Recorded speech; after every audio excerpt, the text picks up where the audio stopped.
Bom dia, boa tarde, boa noite. E aí, pessoal, tudo bem? Como é que vocês estão? Eu vou fazer agora a quinta aula termodinâmica, nosso CIAPzinho maroto. Agora a gente vai começar com a parte mais importante do curso, que é a primeira lei da termodinâmica. Nossa, ficou feio isso. Devia ter feito em off. Bom, vamos começar então com um subtópico para falar de calor e trabalho. A gente já conversou sobre calor, já fizemos alguns exercícios até, né? Vocês têm lá as listas de exercício, agora eu não lembro os números dela, mas além disso, vocês também devem ter assistido a minha videoaula fazendo exercício, resolvendo exercício, e lá eu mostrava como que a gente conseguia usar calor sensível e calor latente num sistema fechado. Agora, a gente vai inserir o conceito de trabalho no sistema termodinâmico e depois a gente vai enunciar a primeira lei já usando essa definição. Então, primeiro, para a gente definir o trabalho, eu quero que vocês pensem, vamos pegar uma coisa mais mecânica que fica mais fácil de entender o trabalho. Vamos imaginar que a gente tenha um sistema preso em um recipiente assim. E aí, vou tentar agora fazer a tampa. Até que não ficou ruim, né? Então aqui tem uma tampa. Tá, ficou ruim, mas é o que tem para hoje. Essa aqui é a tampa. E aí aqui dentro tem algum gás. Por exemplo. Tá bom? Em cima dessa tampa, uma coisa importante, nós temos também um êmbolo móvel. Então eu vou até pintar ele de preto aqui, como se fosse aquele da seringa. Por que é tão difícil pintar as coisas assim, né? Que a gente tenta fazer rápido e aí a caneta passa várias vezes no mesmo lugar. Então, e você fica com a mão como um tique também. Mas aí tá bom. Aí tá quase, tá bom, é o que tem para hoje. Então vou escrever aqui. Êmbolo móvel. Beleza? E aí a gente coloca um objeto, por exemplo, em cima dessa tampa. Então, coloquei aqui um cubinho. E aí, naturalmente, esse objeto ele tem uma certa massa e a gente vai escrever para ele as equações de força. Então agora a gente vai usar aqui a segunda lei de Newton, né? Esse cubinho ele tem uma certa massa. Então eu vou colocar aqui massa M. Massa M. Ele não vai dar para enxergar muito bem, mas ok. Se ele tem massa e ele está imerso num campo gravitacional, ele sente uma força peso. É vertical para baixo, com intensidade mg. E como ele está apoiado ali na tampa, ele não cai porque tem uma força normal que sustenta ele. Beleza? Agora, eu vou olhar esse sistema, ou a evolução desse sistema, da seguinte forma. Vamos supor que esse êmbolo vai se mover. Por enquanto eu não vou falar se é para cima ou para baixo, só tem que saber que ele vai se mover. Só que ele vai se mover de uma forma muito lentamente. De forma que eu possa dizer que sempre dá o tempo entre uma mudança e outra do sistema se rearranjar para encontrar um novo equilíbrio térmico. Lembrando a definição que a gente deu de equilíbrio térmico, que dizia que o equilíbrio térmico ele era atingido quando nenhuma das nossas grandezas termodinâmicas estava variando. Beleza? Então, do jeito que está agora bonitinho parado, ele está em equilíbrio térmico. Aí, se ele for descer, por exemplo, ele desce um tequinho e a gente espera o sistema se rearranjar para chegar em um novo equilíbrio térmico, para descer mais um tequinho, para esperar chegar no equilíbrio térmico, desce mais um pouquinho e tal. Quando a gente faz isso, esse processo a gente pode chamar de quase estacionário, porque a gente está sempre esperando o sistema ele atingir o equilíbrio térmico. Então, a gente pode dizer que em todos os pontos dessa trajetória, o sistema ele sempre esteve em equilíbrio térmico. Claro que cada estado é diferente do outro, mas ainda assim em equilíbrio térmico. Então, quando eu escrever aqui estados estacionários,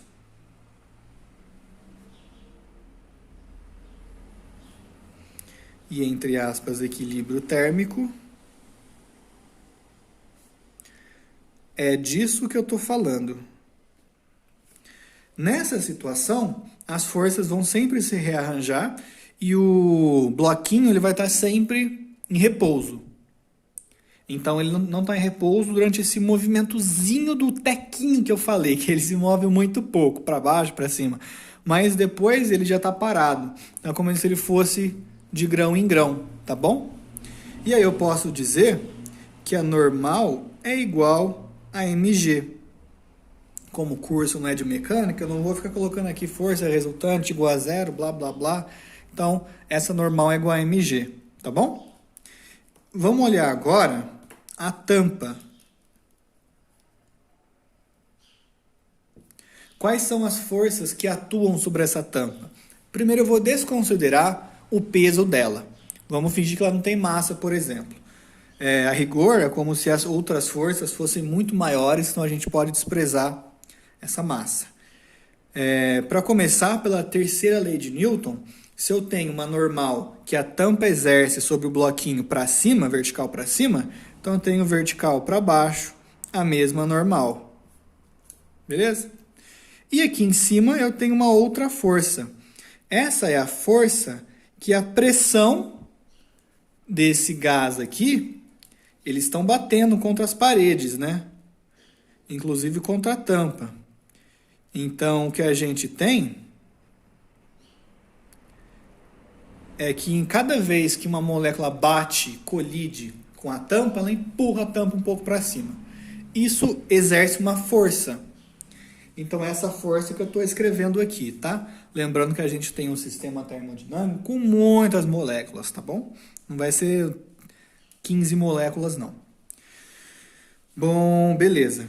Então, usando o mesmo princípio do equilíbrio térmico, eu posso dizer que essa força de pressão ela é igual a normal e a normal é igual a mg. Tá bom? Então, essa aqui eu já vou colocar aqui o que é. É a força de pressão.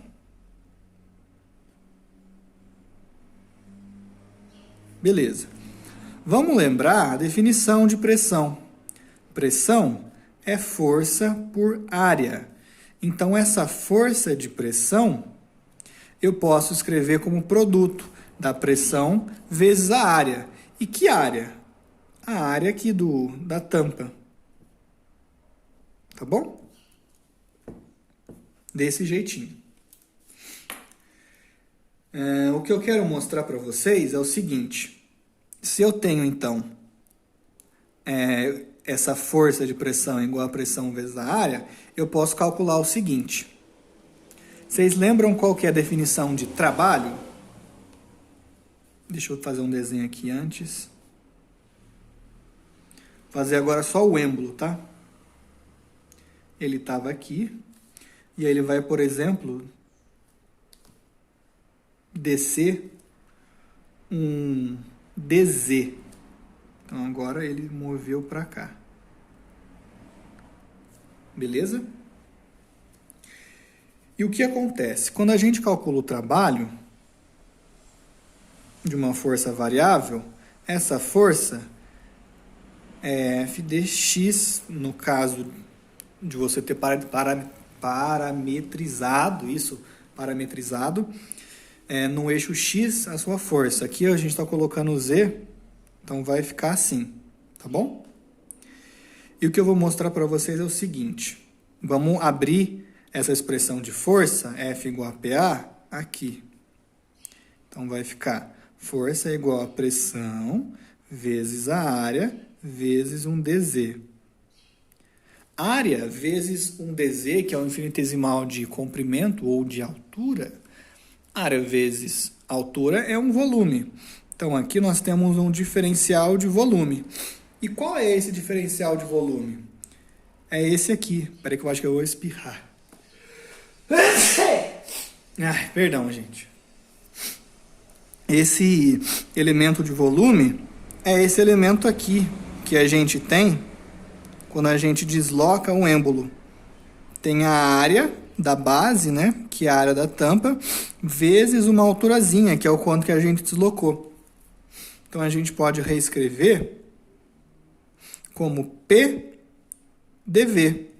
Beleza? Nesse caso, por exemplo, eu vou guardar essa equação aqui. Bom, vou resolver aqui primeiro. A gente tem que a força, ela é constante, né? É mg. Então, a pressão também é constante. Então, a pressão pode sair da integral e a gente vai ter aqui integral de dV, que é ΔV. Então, essa equação que vocês veem em vários livros que fornece o trabalho que é feito quando você está numa pressão constante e o seu volume varia. Nesse caso, se o volume varia de uma forma positiva, ou seja, o volume aumenta, o trabalho é positivo.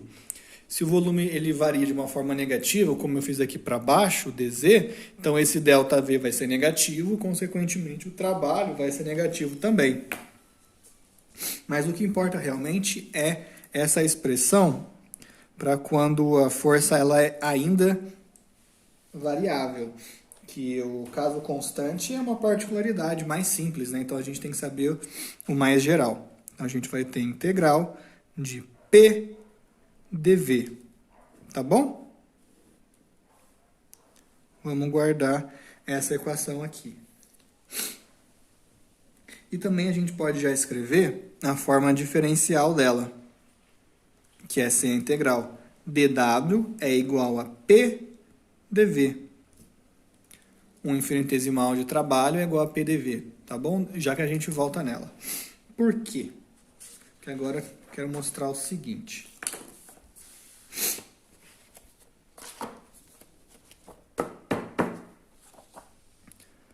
Vamos considerar... eu resolvi ali com mg? Tá, dava para colocar aqui no lugar do P o mg sobre A, por exemplo, mas agora já não se faz mais necessário, né?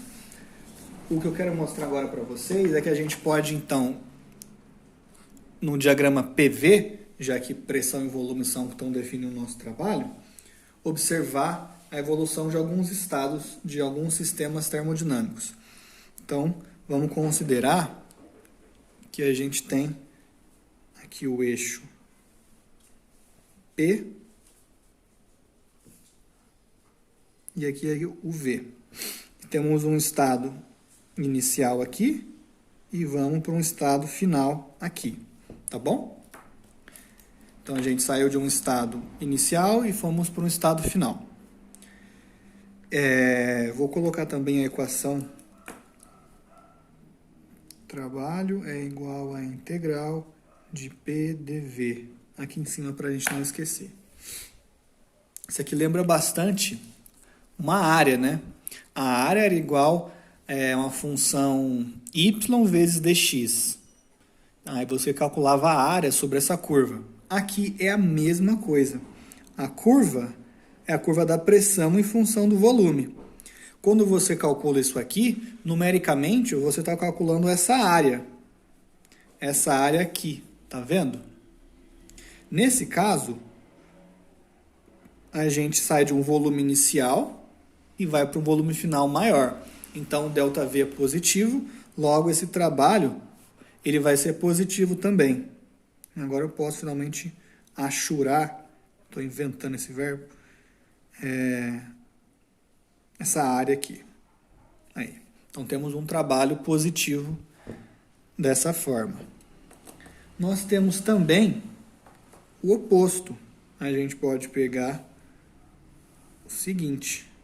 Aqui é V e aqui é pressão. Vou tentar pegar o mesmo desenho, mas agora aqui é o estado final e aqui é o estado inicial. Então, se antes a gente andou assim, da esquerda para a direita, agora a gente anda da direita para a esquerda. E aí qual vai ser o trabalho? Vai ser essa mesma área aqui, isso não vai mudar. Só que agora o trabalho vai ser negativo, porque o volume inicial é maior que o final, então ele diminuiu. Portanto, ΔV é negativo, e assim o trabalho é negativo também.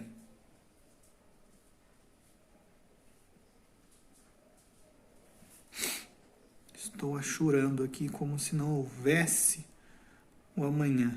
Aí, chegou amanhã.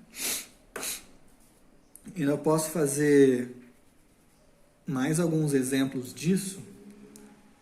Por exemplo, algumas curvas que vocês vão achar em exercício. Você vai sair de um estado inicial aqui, aí você pode fazer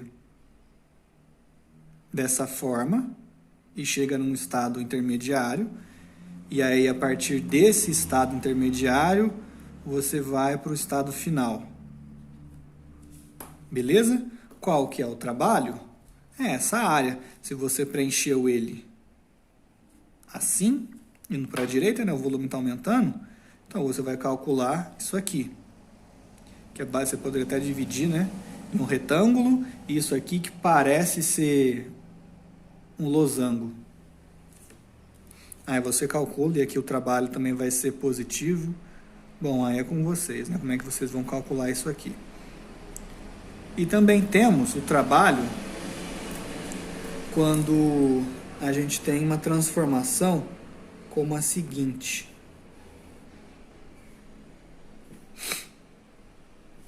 Eu vou sair de um inicial, eu vou para um final e eu volto para o inicial. Nesse sentido. Então, o que acontece? Aqui eu vou até separar da seguinte forma. O trabalho, como um todo, vai ser positivo. Por quê? Porque eu vou dividir em dois. De I para F é essa área aqui, ó. Tudo isso que está pintado em vermelho.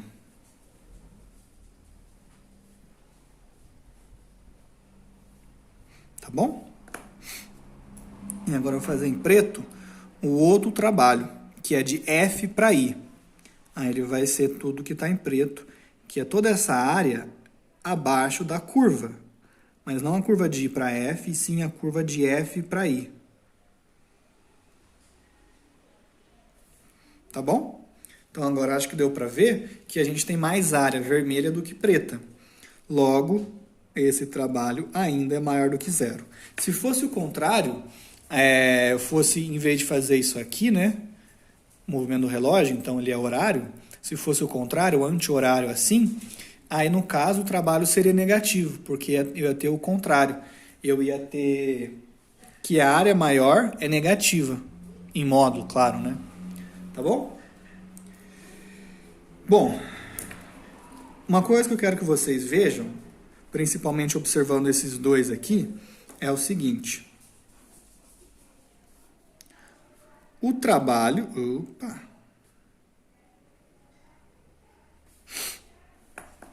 E aí a gente pode colocar já na sua forma diferencial, dW.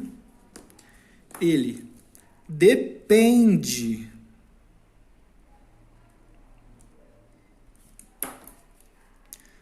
da trajetória.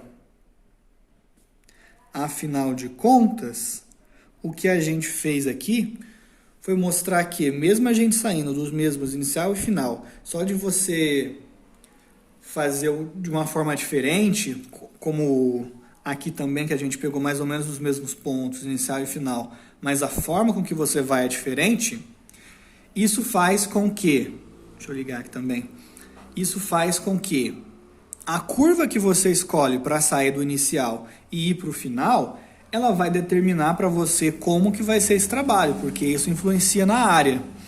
Então, para cada trajetória, a gente tem um trabalho diferente. Deu para... Bom, vocês não vão responder, né? Perguntar se deu para entender, mas espero que tenha dado para entender isso.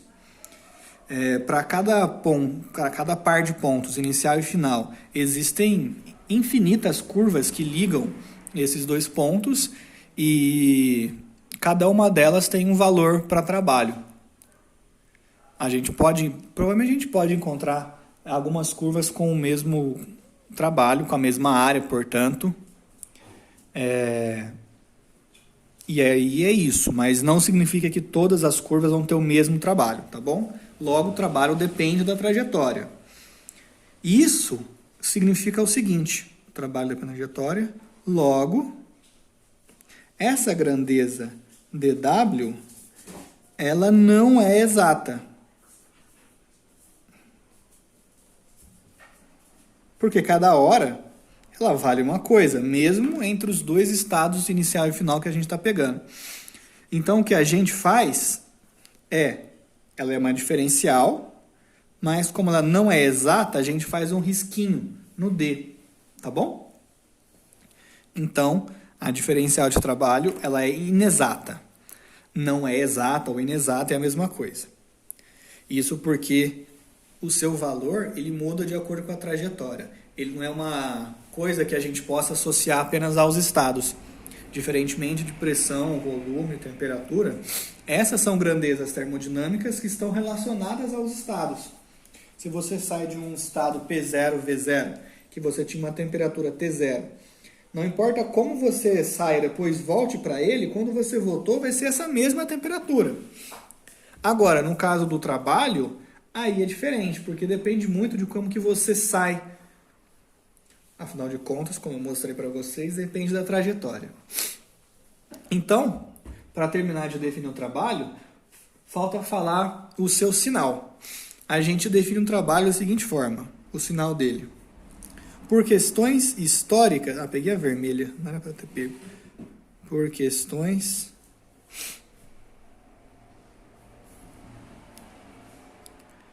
históricas,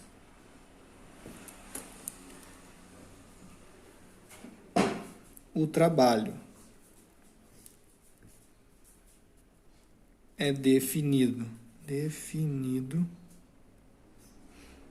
como positivo quando é feito pelo sistema. Que motivo histórico é esse? Revolução Industrial, baby.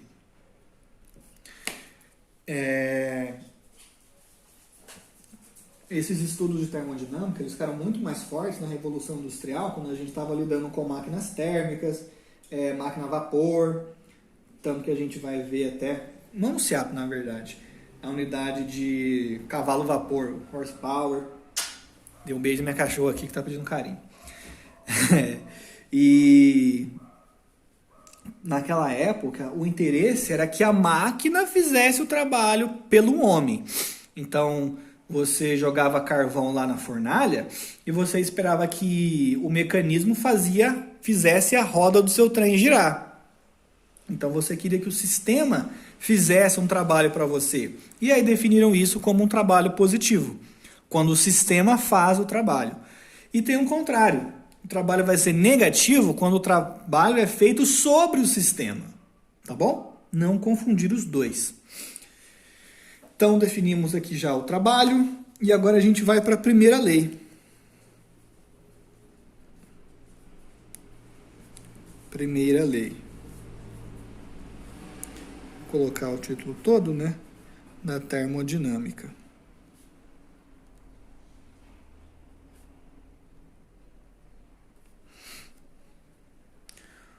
Bom, eu falei para vocês que o trabalho é uma grandeza inexata porque depende da trajetória. No entanto, o cara lá que fazia os experimentos, ele sabia o quanto de calor que ele estava fornecendo para o sistema, ele conseguia também calcular o trabalho que o sistema fazia para ele, por exemplo. Ele percebeu o seguinte: a quantidade Q, ou seja, calor, menos W, essa diferença, ela depende apenas dos estados iniciais, dos estados inicial e final. Dos estados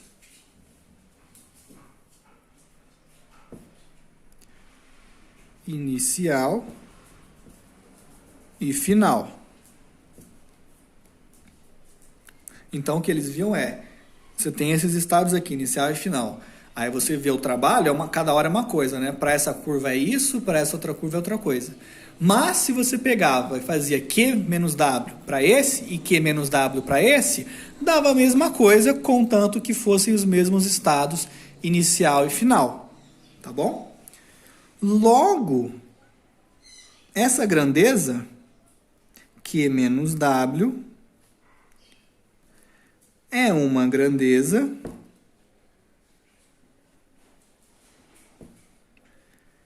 que mede a variação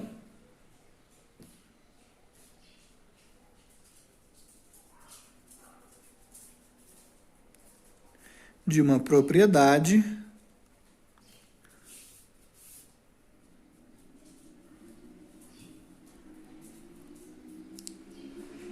que é intrínseca. Estou pegando a frase do Halliday, hein? Do sistema. Afinal de contas, ela depende apenas dos seus estados inicial e final. Faltou aqui sistema. E aí a gente chama isso de energia interna. Chamamos, vou colocar isso mesmo, de energia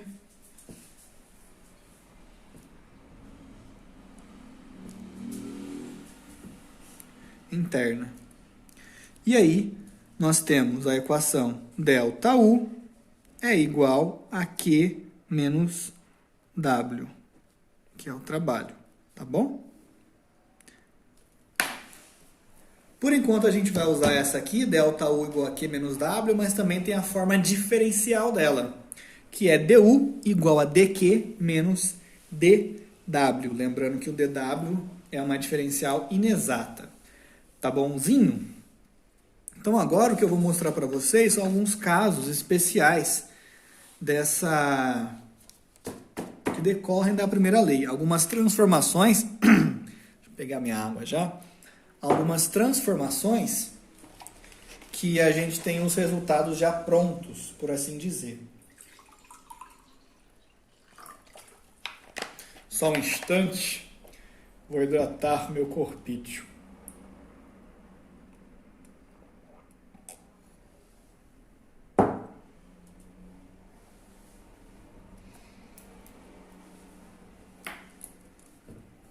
Casos especiais.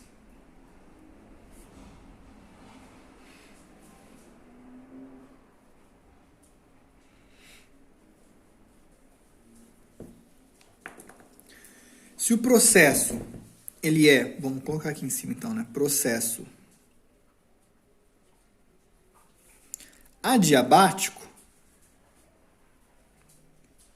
o que significa isso? Um processo adiabático, quando, por exemplo, tem uma transformação que é muito rápida, de forma com que não dá para ter troca de calor.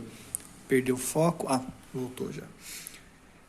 Nesse caso, deixa eu colocar aqui também já a equação da primeira lei.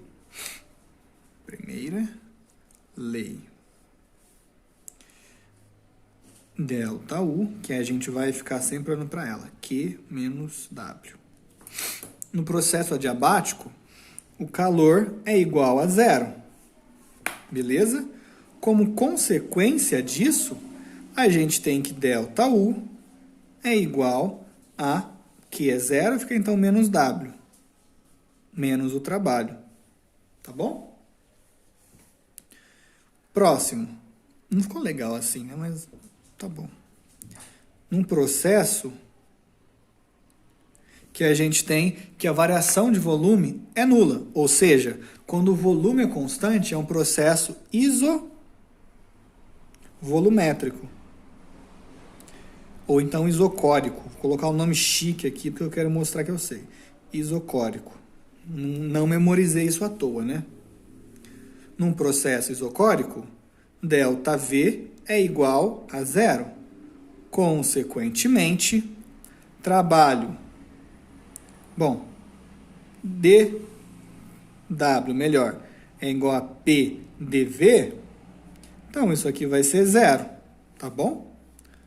Logo, pela primeira lei, ΔU é igual a Q, já que o W é igual a zero, né? A variação da energia interna é igual ao calor. Vou colocar já em uma caixinha aqui esses caras, que são os resultados, né? Temos ainda um outro processo, que é a expansão livre.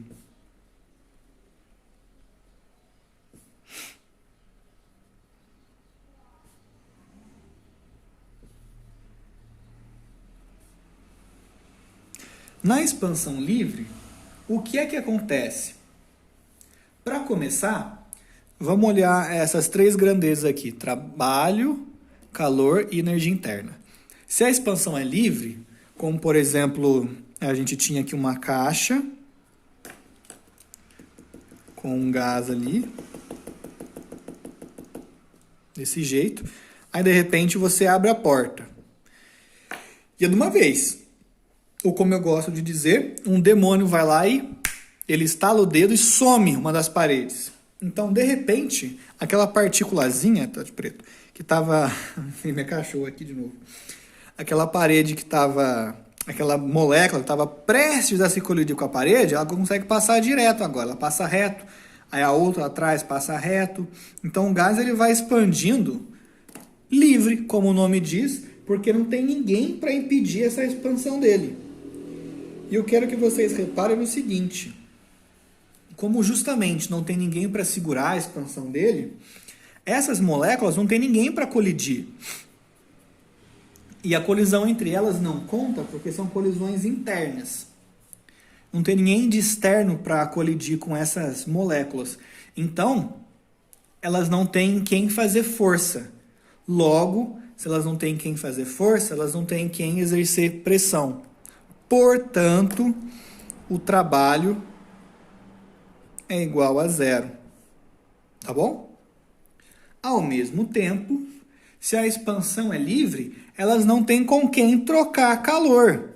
Então, o calor é zero também. Como consequência disso aqui, pela primeira lei, se Q é zero e W é zero também, a gente tem que ΔU é igual a zero.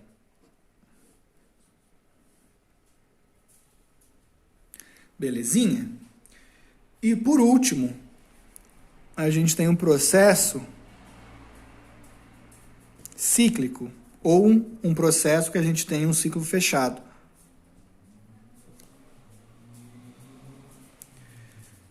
Seria como esse aqui, por exemplo, que a gente faz várias vezes. Sai do I, vai para o F, volta para o I, vai para o F, volta para o I, vai para o F, volta para o I. Tá bom?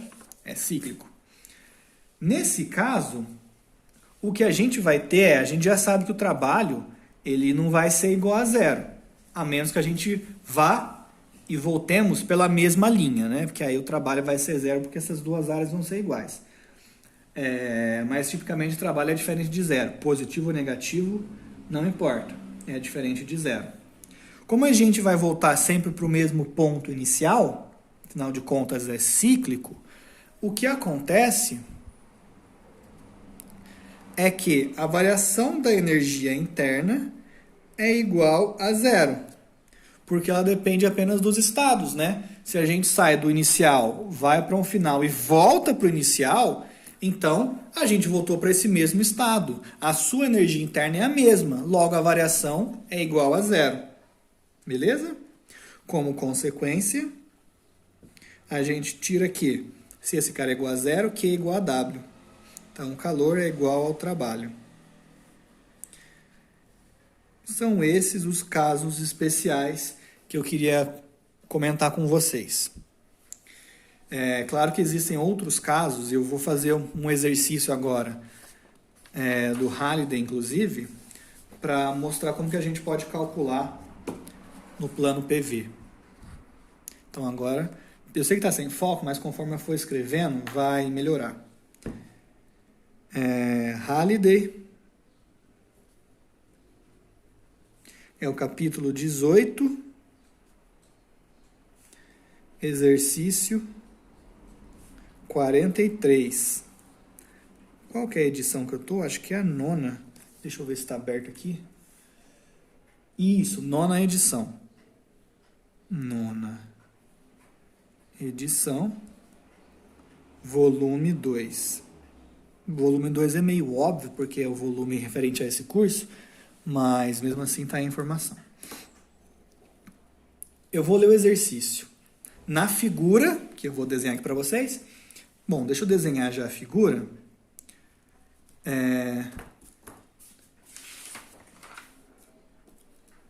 Que aí vai ficar mais fácil de ver.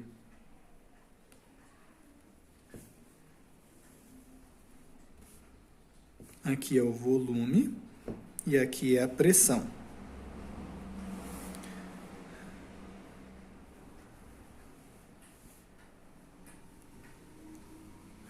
Aqui a gente tem uma pressão inicial, P0, e aqui a gente tem uma pressão final, P0 sobre 4. E aqui nós temos um volume inicial e aqui um volume final, que é 4V0.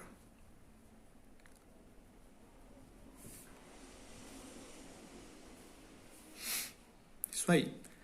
E aí ele também passou os valores ali. Bom, agora eu acho que já posso ler. Na figura, uma amostra de gás se expande de V0 para 4V0, enquanto a pressão diminui de P0 para P0 sobre 4. Então, reparem que o começo eu tinha P0 e V0. P0 e V0, então eu começo aqui.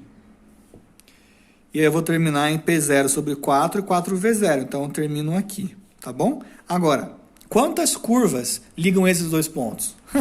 Infinitas, né? E ele disse ainda que V0 é igual a 1 metro cúbico. Olha que legal, o cara já passou em metros cúbicos, porque aí a gente está num sistema internacional. E o P0? Ele diz que vale 40 Pascal. E eu agora não sei se eu falo Pascal ou Pascais, mas eu acho que é Pascal. Que Newton é nome, mas a gente fala 50 newtons. Pascal também é nome. Pascais? Não sei. Tá aí, questão de prova. Brincadeira, não vou colocar na prova não. Também está no sistema internacional, para quem não lembra, Pascal é Newton por metro. Então, a gente multiplicando P por V, a gente já vai ter uma unidade no sistema internacional de trabalho, ou energia, que é Joule. E ele fala o seguinte: qual é o trabalho realizado pelo gás se a pressão varia com o volume de acordo com a trajetória A, B e C? Então, a minha primeira trajetória vai ser essa aqui, ó. Eu venho aqui reto, depois eu desço aqui reto também. Essa é a A.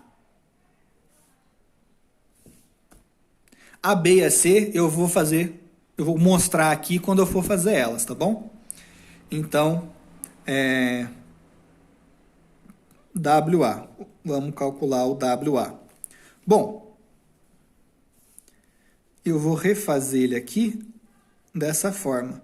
Eu saio de P0. Aqui. Eu ando até esse ponto, depois eu desço até aqui. E aqui vale 4V0, e aqui vale V0, e aqui vale P0 sobre 4. Por que eu fiz outro? Porque agora eu posso rabiscar aqui. O trabalho é numericamente igual à área, então toda essa área aqui é igual ao trabalho. Como eu percorri ele nesse sentido, a gente já sabe que esse trabalho vai ser positivo. Beleza. Bom, de qualquer forma ele vai ser positivo, né, porque foi uma expansão. Agora a gente tem que calcular essa área. E aí a gente pode calcular uma área mesmo. Esquece a física por enquanto. A gente tem esse retângulo aqui então. Agora eu vou fechar. É isso aqui. Beleza? Então, quanto que mede essa altura? P0. E quanto que mede a base? A base aqui é a diferença. É 4V0 menos V0. Beleza? O mesmo não aconteceu com a pressão de ter que subtrair, porque eu quero a área até o eixo V e não até aqui em cima, tá bom? Eu quero tudo e não até aqui no meio, um quadradinho menor. Então agora, base vezes altura. A base é 3V0 e a altura é P0. Então vai ficar 3P0 V0. Deixa eu ver se eu vou acertar, que eu já fiz aqui do lado, né? Claro. Não, achei. É isso aí. Então, colocando os valores, o trabalho nessa curva A vai ser igual a 3 vezes a pressão, 40 pascal, vezes o volume, 1 metro cúbico. Então, a gente já chega aqui que o trabalho nessa curva A é 120 joules. Resolvemos. Só que é o exercício na pergunta, numa curva B. A curva B eu vou fazer de preto. Ela sai daqui e vai uma linha reta, que não ficou reta aqui, né? Até o ponto final. Nesse sentido, obviamente. Então, como é que a gente trabalha? Como é que a gente calcula o trabalho B? Eu vou fazer o desenho aqui de novo. Vou fazer aqui, ó. Que a gente pode rabiscar ele, fica mais fácil. Então, aqui a gente tem P0 e aqui a gente tem P0 sobre 4.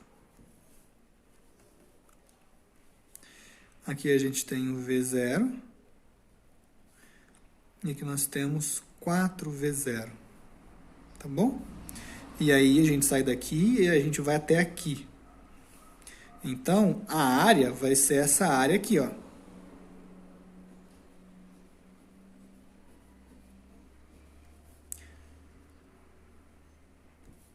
Beleza? Qual que é essa figura? Essa figura apareceu aquela outra hora ali atrás e eu falei losango, mas isso não é losango. Nossa, agora deu um branco no nome dessa figura geométrica. Ela é... Ai, Jesus, não lembro. Eu sei que a área que a gente calcula para isso aí é a base menor mais a base maior, vezes a altura sobre 2. Então, vamos lá. Eu tenho essa base aqui, que é a base menor, que mede P0 sobre 4. Eu tenho a base maior, que aí é P0. E a altura é isso aqui, que é 4V0 menos V0. Caramba, como é que chama isso aqui? Depois vocês deixam nos comentários, que agora eu estou me sentindo muito burro, porque eu não lembro o nome dessa figura. Não vou perder mais tempo, não. Vamos lá, somar a base menor, que é P0 sobre 4, mais a base maior, que é P0, vezes a altura, que é 3... já coloquei. Eu ia colocar 3V0 menos V0, sobre 2. Então, agora vai ficar o quê? P0 sobre 4 mais P0, isso aqui é 5P0 sobre 4, vezes 3V0. Cadê o sobre 4? Está aqui, ó, 4 vezes 2. Então, trabalho em B é 3 vezes 5, P0, V0, dividido por 2 vezes 4. Já vou colocar os valores. 3 vezes 5, vezes P0, 40. Por que você não colocou? V0 é 1. O 3 vezes 5, 15, 2 vezes 4, 8, porque eu sabia que eu ia ter que substituir esses valores depois, e ia ficar mais fácil para cortar, né? Ó, aqui eu corto 40, ele fica 10 e mando o 4 embora. Mais simples, né? Então, agora vai ficar... eu ainda posso cortar esse 10 com 2, aí fica 5. Então, vai ficar 3 vezes 5, 15 vezes 5, dá 75. 75 joules. Calculamos, então, esse trabalho. Dá para comparar já, ele é menor. E tem que ser menor mesmo, porque a área aqui do B, dá para comparar assim, né? Essa área aqui é menor do que essa. E a área do C, que eu vou mostrar agora, que o C ele faz isso aqui, ó, ele vem reto aqui, aí depois ele vem reto para cá. Aí, nesse caso, vai ser ainda menor. Tá bom? Esse aqui é o caminho C. Uma comparação entre os caminhos A e C é o seguinte. O A gente pode dividir em dois processos. Ele sai daqui e vem até aqui, e aí o seu trabalho é igual à área embaixo dele, que é a área total. Porque depois daqui até aqui, não muda o volume, então o trabalho é zero. Aí quando você soma esses dois volumes, esses dois trabalhos, perdão, como um é zero, o total passa a ser aquele que é não zero, né? Não nulo. E aqui é o contrário, a gente começa com um trabalho que é nulo, porque a gente não tem variação de volume, mas a gente mudou o estado, né? E aí depois a gente vai expandir, e aqui sim a gente faz um trabalho positivo. E aí somando trabalho zero, mais alguma coisa marque zero, faz alguma coisa marque zero, tá bom? Então agora o próximo é o C. Eu vou ver se ele cabe aqui. Como a gente está fazendo com cores diferentes, eu acho que não vai ficar confuso. Trabalho C.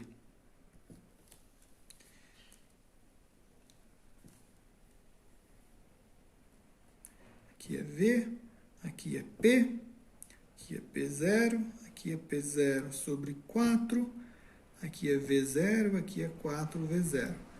Faz lá os risquinhos.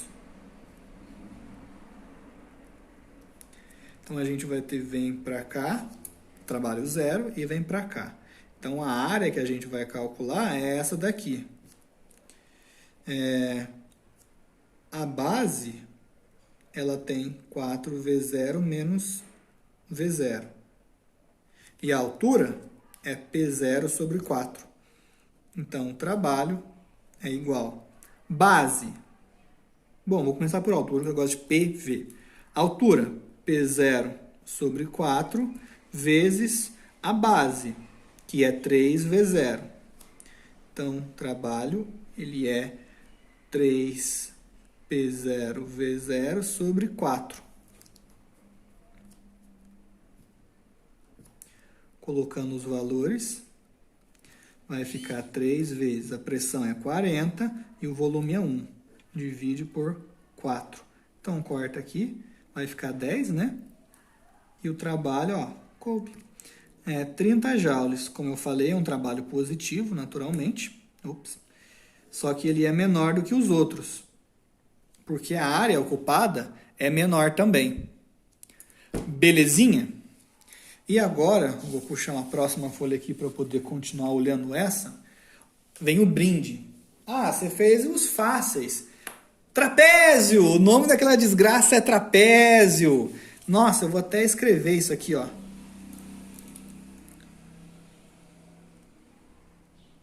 Trapézio.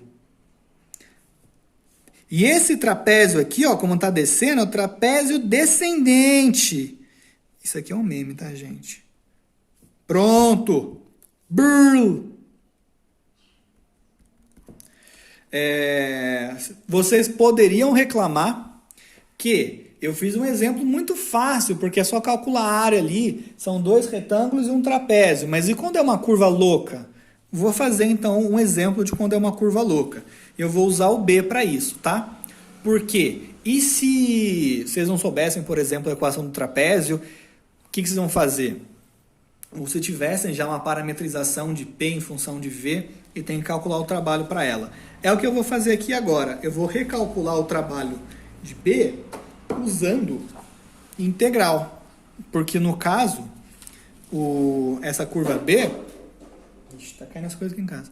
Essa curva B, a pressão ela muda de acordo com o volume. Conforme o volume cai, a pressão também cai. E de uma forma linear. Então, com certeza, existe uma equação que relaciona essas duas grandezas. E é isso que eu vou buscar para poder integrar, então, essa função. Então vamos lá. Agora eu vou partir do seguinte. Vou calcular de novo. Trabalho B. Mas agora eu quero calcular pela integral. Então, trabalho B é igual a integral de P dV. E eu sei que o volume sai de V0 e vai para 4V0. Desculpa aí, gente. Aí, agora vocês estão vendo. Vai melhorar o foco conforme eu for escrevendo. A gente tem essa integral PdV, saímos de um volume inicial V0 e vamos para um volume final 4V0. Então, o que falta agora é quem é a pressão em função do volume. Já que ela não é constante, eu não posso passar ela para fora da integral. Eu preciso, portanto, de uma expressão que dependa unicamente de V ou de variáveis que sejam independentes de V para poder colocar nessa equação e integrar. Então, vamos olhar o seguinte. Eu tinha aqueles dois estados. Eu tenho o estado P0, V0, e o outro estado que é P0 sobre 4, 4V0. Tá bom? Esses são os meus estados. Eu sei que a dependência é linear, ou seja, é uma reta. Então, eu vou usar uma equação de reta para parametrizar eles. Então, eu quero que a pressão seja uma função do volume. A equação de reta não é ax mais b? Jesus! Faz um milagre! Fez! A equação de reta não é ax mais b? É um parâmetro, vou colocar aqui. O x é a variável, aqui a variável é v, mais b, que é o outro parâmetro. O a seria o nosso coeficiente angular e o b seria o coeficiente linear. Aqui do gráfico, a gente vê que o coeficiente linear, o b, ele deve ser positivo, porque a gente começa positivo, né? Ou melhor, quando a gente tem V0, prolongando a reta aqui, a gente deveria ter o coeficiente B, que é uma coisa positiva. E o A deve ser negativo, porque a pressão diminui conforme o volume aumenta. Pequenas previsões. E agora vamos fazer o seguinte. Vou aplicar os valores que eu conheço de acordo com esse modelo que eu criei, que a gente sabe como é que funciona a equação de reta, né? Então, olha só. A pressão para V0, ou seja, V igual a V0, substituir na equação A, V0 mais B. E a pressão, quando o volume é V0, ela é P0. Nossa, que difícil. Pois é. E a mesma coisa agora, quando o volume é 4V0, essa pressão vai ser A vezes o volume, agora é 4V0 mais B, né? O B não muda, que é igual a P0 sobre 4. Então, temos esse sisteminha de duas equações e duas incógnitas, A e B. O P0 e o V0, eles são valores que a gente tem. Então, vamos lá. Se eu subtrair a de cima pela de baixo, eu já mato o B. Então, vou chamar aqui de 1 e aqui de 2. Fazendo 1 menos 2, a gente vai ter A V0 mais B menos 4A V0 mais B, que é igual a P0 menos P0 sobre 4. Então, vou colocar aqui em evidência o AV0 já. Já vou até cortar o B, vai? Vocês estão na faculdade já, vocês vão ter problema com isso. Então, colocando o AV0 em parênteses, em evidência, eu vou ter 1 aqui menos 4. E aí, do outro lado da igualdade, P0 menos P0 sobre 4. Isso dá 3P0 sobre 4. Tá bom? Reescrevendo. 1 menos 4, com a cotação atual do dólar, dá menos 3. E aí sobrou A V0. que é igual aqui do outro lado, 3P0 sobre 4. Então, 3 corta com 3, e a gente pode calcular quem é o A. O A vai ser negativo e é só passar o V0 dividindo. Então, vai ficar, só passar o V0 dividindo? É isso mesmo. Vai ficar embaixo 4V0, e aqui em cima tem menos P0. Pronto, calculamos o A. Agora, para a gente calcular o B, é só voltar na equação 1, equação 2, com esse A. A 1 é mais fácil, não tem fração, vou usar ela então. Na equação 1, vou colocar uns 2 pontinhos aqui, nós temos que P0 é igual a B, que é o que a gente quer, mais AV0.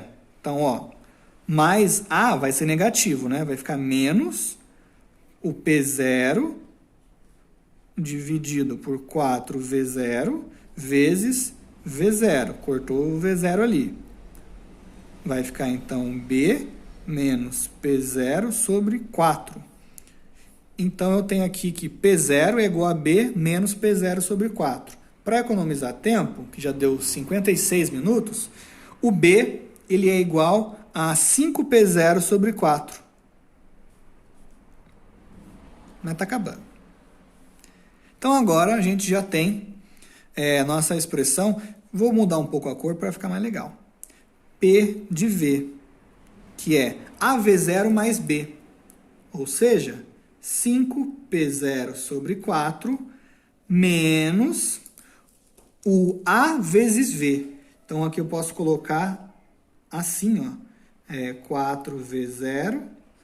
Aqui em cima eu tenho P0 vezes V.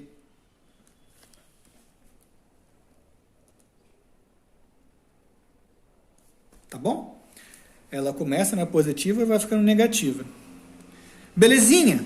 Belezinha. Então, agora eu vou voltar aqui em cima para a expressão do trabalho, que é o que eu quero calcular. Trabalho é igual a integral de P dV. Então, agora eu vou integrar essas duas expressões. É igual a integral de... No primeiro, eu tenho 5P0 sobre 4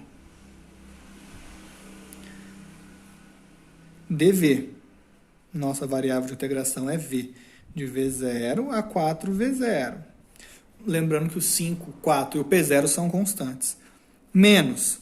Agora aqui eu vou separar já, vou pôr para fora quem é constante, que é o 4V0 sobre o P0. Quer dizer, o contrário. Eu poderia ter feito a mesma coisa aqui, mas aí ia ficar a integral vazia de dV e eu não pensei antes. Então agora vai ficar a integral de V0 a 4V0 e sobrou o V. V dV, tá bom? Reparem que 5P0 sobre 4 está aqui, e aqui temos menos P0 sobre 4V0 vezes V. P0 sobre 4V0 é constante, vai para fora da integral, sobra só o V. Então, aqui a gente só precisa integrar mesmo, e é integral tranquila. Aqui, como eu disse, é constante, então vai aparecer na integral de dV, ΔV, que é a variação do V. Vai ficar, então, 5P0 sobre 4, 4V0 menos V0. Pulei mais um passo, em vez de colocar um ΔV, ou V, né, que vai de V0 a 4V0, já coloquei isso uma vez. Menos. Ali a gente tem P0 sobre 4V0. Integral de V é V quadrado sobre 2. Então, aqui a gente vai ter uma fração de 2, né? V quadrado. 16V0 ao quadrado menos V0 ao quadrado sobre 2. De novo, pulei um pouquinho aqui, porque a folha está acabando, a aula está longa, e dá para fazer mais rápido, né? Então, ó, V0 com seus quadrados morre ali, dessa forma. E aí a gente vai ter, então, que o trabalho nessa trajetória B é 4V0 menos V0, 3. Então, aqui nós temos 3 vezes 5, P0, V0 sobre 4. Menos 16V0 menos V0 dá 15. Então, aqui temos 15. E aí, aqui em cima a gente tem P0 e aqui V0. dividido por 4 vezes 2. 4 vezes 2. Bom, aqui eu vou fazer assim, ó. Vou colocar um 2 em cima e um 2 embaixo. Ó a malícia, 2 vezes 4, 4 vezes 2. E aqui eu vejo que eu tenho 2 vezes 15, ou seja, 30, P0 V0 sobre 8, menos 15, P0 V0 sobre 8. E isso é, portanto, 15, P0 V0 sobre 8. Agora, eu vou fazer em vermelho para não pegar mais uma folha. Vou fazer até assim. Então, o trabalho B é igual a 15, colocando os valores. P0 é 40. V0 é 1, dividido por 8. 40 por 8 dá 5 bolas. Então, vou voltar para preto aqui. Trabalho B é igual a 5 vezes 15, 75. 75 joules, que é o trabalho. Ih, tá acabando a caneta? Que chato. Acabando a tinta, né? A caneta continua, o que a gente perde é a tinta. Então, a gente vê que o trabalho deu 75 joules, que é o mesmo valor que a gente obteve quando a gente fez... Ih, vocês não estavam enxergando, será? Espero que estavam. Quando a gente fez através da área, 75 joules, 75 joules. Tá bom, galera? Passamos de 1 hora e é isso. Façam as listas, me mandem os exercícios que vocês têm dúvidas para a gente poder responder. Para eu poder responder, né? Tô sozinho nessa. Beleza? Abraço, galera. Falou!